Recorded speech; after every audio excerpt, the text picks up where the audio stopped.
करीब 1.5 महीने की चुनावी गहमागहमी के बाद अब बिहार में नई सरकार की ताजपोशी तय हो गई है। जैसा कि सबको उम्मीद थी, नीतीश कुमार एक बार फिर बिहार की कमान संभालने जा रहे हैं। विधानसभा चुनाव में एनडीए की शानदार जीत के बाद से नीतीश कुमार का फिर से मुख्यमंत्री बनना तय माना जा रहा था और एनडीए विधायक दल ने उनके नाम पर मुहर लगाकर नई सरकार बनाने का रास्ता साफ कर दिया। एनडीए का नेता चुने जाने के बाद नीतीश कुमार राज्यपाल आरिफ मोहम्मद खान से मिलने पहुंचे। उन्होंने मुख्यमंत्री पद से इस्तीफा देते हुए फिर से एनडीए सरकार बनाने का दावा पेश किया। राज्यपाल ने औपचारिकता निभाते हुए पहले उनका इस्तीफा मंजूर किया और फिर उन्हें नई सरकार बनाने का निमंत्रण दिया। इसके साथ ही बिहार में एक बार फिर नीतीश कुमार का मुख्यमंत्री बनना तय हो गया। अब सबकी नजरें पटना के ऐतिहासिक गांधी मैदान पर टिक गई हैं, जहां कल दोपहर नीतीश कुमार और उनके मंत्री शपथ लेंगे। इसके लिए गांधी मैदान में सारी तैयारी पूरी कर ली गई है। कड़ी सुरक्षा के बीच नीतीश कुमार कल 10वीं बार बिहार के मुख्यमंत्री पद की शपथ लेंगे। समारोह की शुरुआत सुबह 11:30 बजे से होगी। दोपहर 12 बजे के बाद पीएम मोदी भी गांधी मैदान पहुंचेंगे। उसके बाद 12:45 पर नीतीश कुमार शपथ लेंगे। उनके साथ दोनों पूर्व डिप्टी सीएम सम्राट चौधरी और विजय कुमार सिन्हा भी पद की शपथ लेंगे। बताया जा रहा है कि गांधी मैदान में कल 20 से ज़्यादा मंत्री शपथ ले सकते हैं। इनमें बीजेपी और जेडीयू से 8 मंत्री हो सकते हैं। इनके अलावा चिराग पासवान की एलजेपी से 2 मंत्री, जबकि जीतनराम मांझी की हम और उपेंद्र कुशवाहा की आरएलएम से 1 मंत्री शपथ ले सकता है। ये शपथ ग्रहण बहुत ही ऐतिहासिक है और ये उत्सव के माहौल में होगा। और सबसे बड़ी बात है कि प्रधानमंत्री श्री नरेंद्र मोदी जी, दुनिया के सर्वाधिक लोकप्रिय नेता और भारत के यशस्वी प्रधानमंत्री, इस ऐतिहासिक पल के साक्षी बनेंगे। और साथ ही इस उत्सव के माहौल में, शपथ ग्रहण समारोह में, बिहार की 2 लाख से ज्यादा मतदाता भी इस शपथ ग्रहण के साक्षी बनने वाले हैं। जितनी भव्य ये जीत है, उतना ही भव्य कल हम लोग का शपथ ग्रहण समारोह होने जा रहा है। और मुझे खुशी है कि इसमें प्रधानमंत्री जी की भी मौजूदगी इसमें रहेगी। और मैं मानता हूं कि जितनी बड़ी ये जीत है, उतना ही बड़ी जिम्मेदारी भी अब हम लोग के ऊपर है। ये एक ऐतिहासिक क्षण है बिहार के लिए। बिहार ने 1974 में इसी मैदान में देश को रास्ता दिखाया था। उसी मैदान में कल नीतीश कुमार जी का शपथ ग्रहण समारोह है। संभावित मंत्रियों की बात करें तो इसमें सामाजिक समीकरण का पूरा ख्याल रखा गया है। नई कैबिनेट के सवर्ण चेहरों में ब्राह्मण, राजपूत, भूमिहार और कायस्थ जाति से मंत्री होंगे, तो पिछड़ी, अति पिछड़ी और दलित मुस्लिम चेहरे भी शामिल किए जाने की उम्मीद है। बीजेपी के संभावित मंत्रियों की बात करें तो इनमें दोनों पूर्व डिप्टी सीएम सम्राट चौधरी और विजय कुमार सिन्हा के नाम तय हैं। इनके अलावा नितिन नवीन, रेणु देवी, नीतीश मिश्रा, मंगल पांडे, नीरज कुमार बबलू, संजय सरावगी, हरी साहनी और रजनीश कुमार को मंत्री बनाए जाने की उम्मीद है। बीजेपी की तरह ही जेडीयू की ओर से भी विजय कुमार चौधरी और विजेंद्र प्रसाद यादव का कल मंत्री बनना तय माना जा रहा है। इसके अलावा जेडीयू की ओर से श्रवण कुमार, अशोक चौधरी, लेसी सिंह, जमा खान, रत्नेश सदा, सुनील कुमार, श्याम रजक और दामोदर रावत को मंत्री बनाए जाने की उम्मीद है। इनके अलावा एलजेपी से प्रदेश अध्यक्ष राजू तिवारी, हमसे जीतनराम मांझी के बेटे संतोष सुमन और आरएलएम से उपेंद्र कुशवाहा की पत्नी स्नेहलता को भी मंत्री बनाया जा सकता है। वो पेपर में तो देख ही रहे हैं कि 15-16 का रेशियो है, दोनों का रहेंगे। और फिर जो एलजेपी है उनके 2 रहेंगे और हम और आरएलजेपी का 1 रहेंगे। ये तो अभी पेपर की बात ही मैं बोल रहा हूँ। अब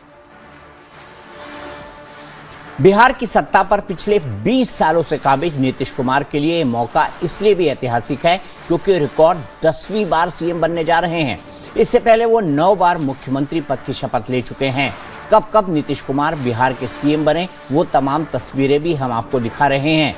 पहली बार उन्होंने 3 मार्च 2000 को सीएम पद की शपथ ली थी, लेकिन बहुमत नहीं होने की वजह से सिर्फ 7 दिन में इस्तीफा दे दिया था।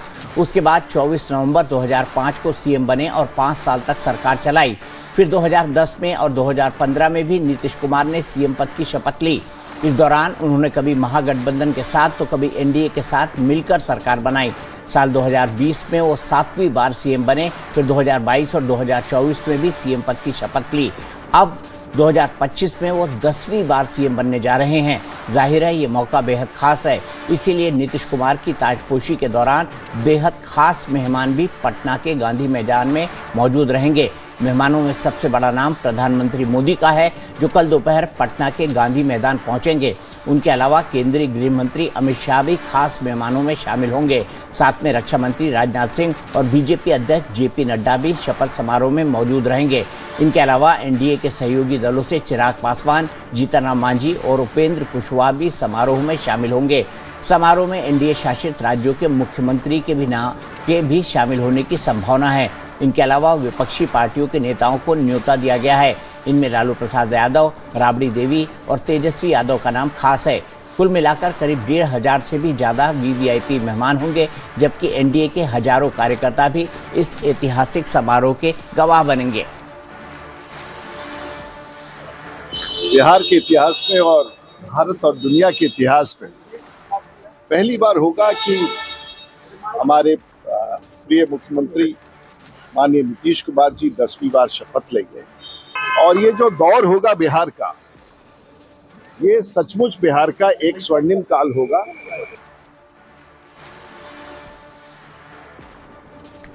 इसी पर बात करने के लिए मेरे साथ कई सारे खास मेहमान जुड़ गए हैं। मेरे साथ भारतीय जनता पार्टी की प्रवक्ता कुमकुम भारद्वाज हैं, मेरे साथ जेडीयू के प्रवक्ता हिमांशु कुमार सिंह है, मेरे साथ आरजेडी के प्रवक्ता अनुज कुमार तरुण हैं और मेरे साथ कौशल जी हैं, जो कि कांग्रेस पार्टी के नेता हैं। शायद नाम मैं सही पढ़ रहा हूं, एक बार देख लेता हूं फिर से। विजय कौशिक, माफ कीजिएगा, विजय कौशिक जी मेरे साथ हैं, जो कि कांग्रेस के नेता हैं। तरुण साहब, मैं सबसे पहले आपसे जानना चाहूंगा, कल लालू जी और राबड़ी जी शामिल होंगे शपथ विधि में? देखिए, निमंत्रण मिला है तो इस पे भी पार्टी की तरफ से कोई औपचारिक कोई सूचना नहीं है हमारे पास।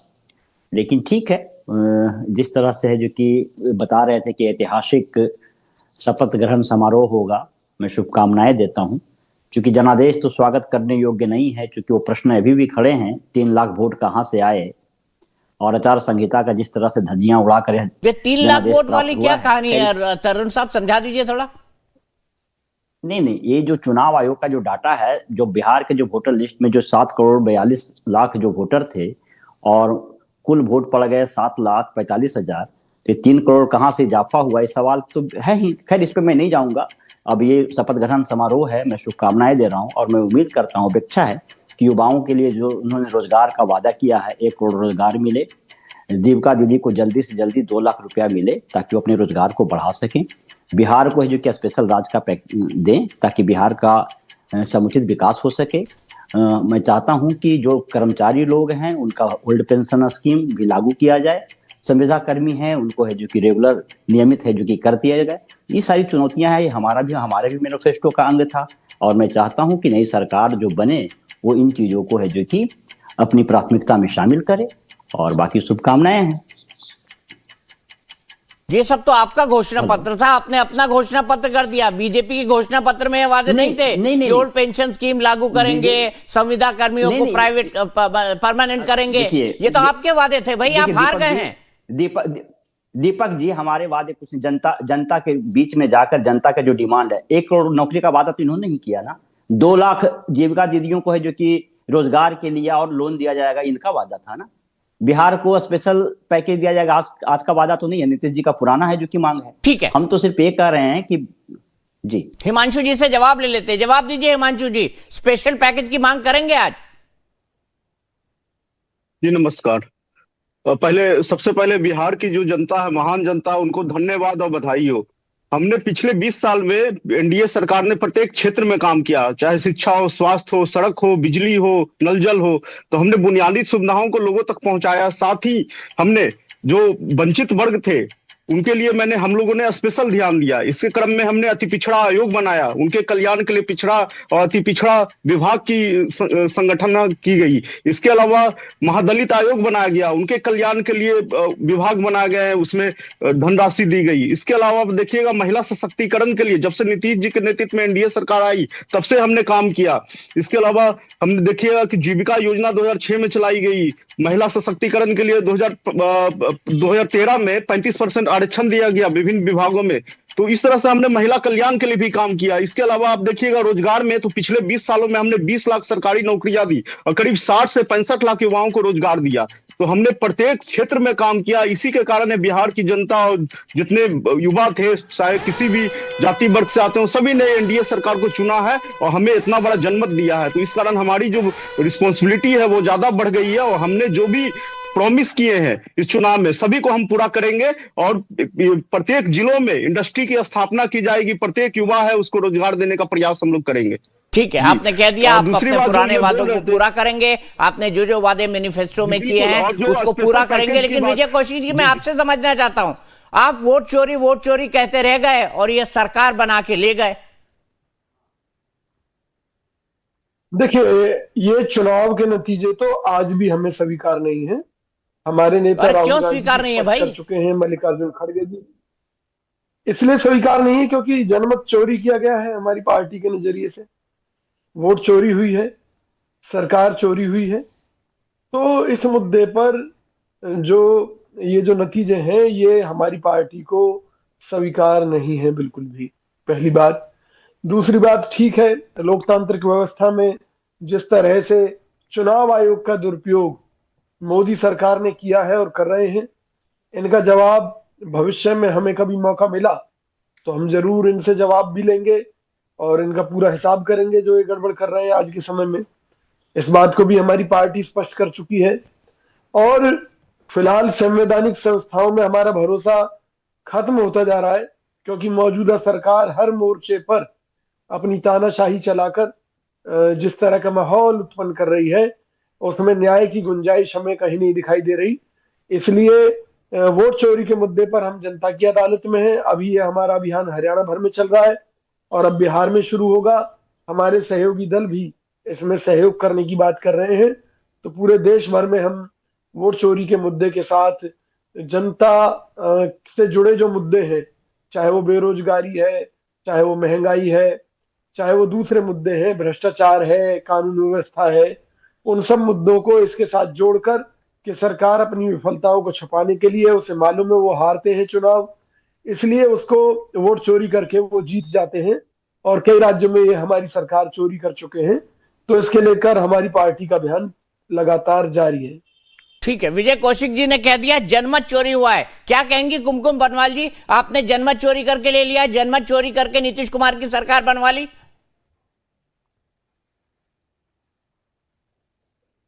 अनम्यूट कर दीजिए। इतना बड़ा दुर्भाग्य है कि इस राज्य को लीडर ऑफ ऑपोजिशन के तौर पे कौन मिलने जा रहा है। 10 साल जो लोकसभा में सूखा रहा, 11वें साल जाकर के लीडर ऑफ ऑपोजिशन मिला भी, सच इररिस्पॉन्सिबल पर्सन जिसको कुछ पता ही नहीं है और जो सवाल करता रहता है और हमारी बाध्यता बन जाती है, मीडिया की बाध्यता बन जाती है कि उसके इर्द गिर्द सवालों के इर्द गिर्द घूमते रहते हैं। और अभी जो कांग्रेस के प्रवक्ता जो बोल रहे थे तो मुझे हंसी आती है और मैं एक उनको पिक्चर दिखाना चाहूंगी। अगर थोड़ी भी संवेदना होगी कांग्रेस के लिए, गांधी परिवार के लिए नहीं, तो कम से कम अभी उनको बेचैनी उनकी जरूर हो जाएगी। मैं एक पिक्चर दिखा रही हूँ, ये बिहार विद्यापीठ का, ये देखिए बिहार विद्यापीठ का जो आई थिंक मैं स्क्रीन पे अगर दिखा पा रही हूँ, ये ईंट बेचा गया है बिहार विद्यापीठ का। आपने बिल्डिंग का ध्वस्त करके कहाँ का ईंट बेच दिया कौशिक साहब?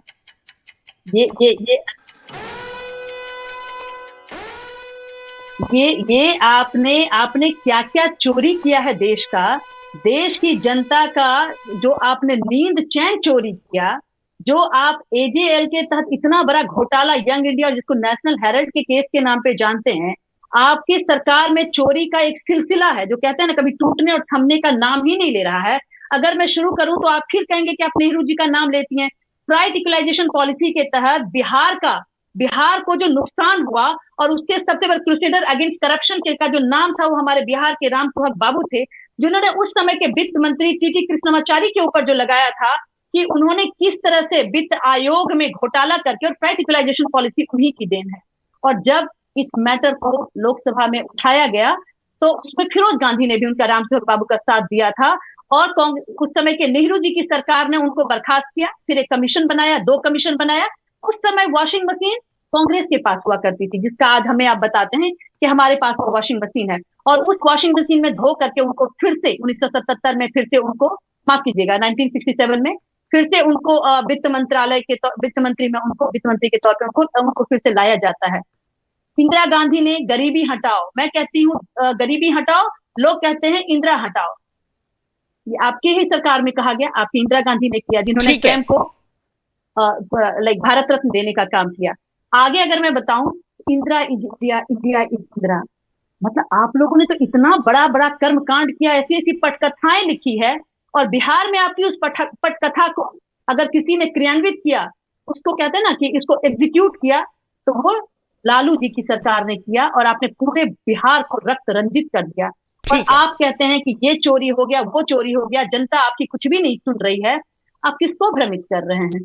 ठीक है, यही सवाल अनुज कुमार तरुण जी से ले लेते हैं। कुमकुम जी रुक जाइए, अनुज तरुण जी से पूछते हैं। अनुज तरुण जी, आपके सहयोगी विजय कौशिक कह रहे हैं कि ये जनमत चोरी हो गया है, वोट चोरी हो गई है, ये सरकार सही नहीं है, इलेजिटिमेट सरकार है। क्या आप भी ये मानते हैं वोट चोरी हुआ है?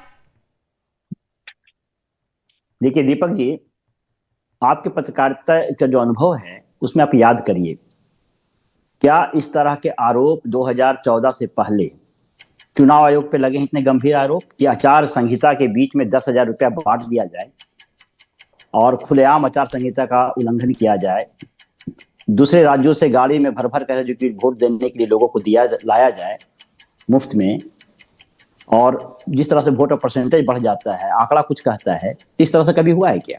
तो ये तो जनमत की चोरी है। परसेंटेज बढ़ना तो चुनाव के लिए अच्छी बात है भाई, चुनाव आयोग के लिए अच्छी बात है, चुनाव के लिए अच्छी बात है, प्रजातंत्र के लिए अच्छी बात है।